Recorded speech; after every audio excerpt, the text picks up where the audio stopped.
Hi friends, நம்ம வீட்டில் இன்றைக்கி சண்டே ஸ்பெஷல் மட்டன் குழம்பு இட்லிங்க. எல்லோரும் வாங்க சாப்பிட்லாம்.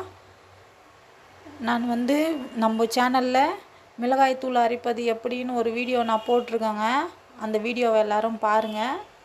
அந்த மாதிரி மெத்தடில் மிளகாய்த்தூள் அரைங்க. குழம்பு எல்லா குழம்பும் டேஸ்ட்டாக இருக்குங்க. மீன் குழம்பு, கறி குழம்பு, சாம்பார், காரக்குழம்பு, கருவாட்டு குழம்பு எது வச்சிங்கனாலும் நல்லா இருக்குங்க. வாங்க, நான் இப்போ மட்டன் குழம்பு எப்படி செய்கிறேன்னு பார்க்கலாம். எண்ணெய் ஊற்றியாச்சு. வெங்காயம், கறிவேப்பிலை, புதினா போட்டு வதக்கிட்டு இஞ்சி பூண்டு பேஸ்ட்டு போட்டு வதக்கி தக்காளி போட்டாச்சுங்க. அதுக்கப்புறம் தக்காளி வெங்காயம் நல்லா வதங்கின பிறகு சால்ட்டு, குழம்புக்கு தேவையான சால்ட்டு இப்போ வதக்குங்க. மட்டன் போடுங்க. மட்டன் போட்டு நல்லா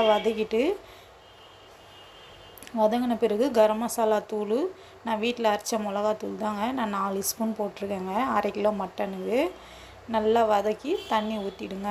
தண்ணி ஊற்றி 5 விசில் போட்டுருங்க. அதுக்கப்புறம் விசில் காற்று எடுத்துட்டு தேங்காய் பத்தை முந்திரி அரைச்சி ஊற்றி ஒரு 10 நிமிஷம் கொதிக்கிட்டுங்க. எண்ணெய் பிரிஞ்சு வர அளவுக்கு டேஸ்டியான மட்டன் குழம்பு ரெடிங்க. கொத்தமல்லி போட்டு தூவி இறக்கியாச்சுங்க. எங்கள் வீடியோ பிடிச்சிருந்தா ஷேர் பண்ணுங்கள், கமெண்ட் பண்ணுங்கள், லைக் பண்ணுங்கள், சப்ஸ்கிரைப்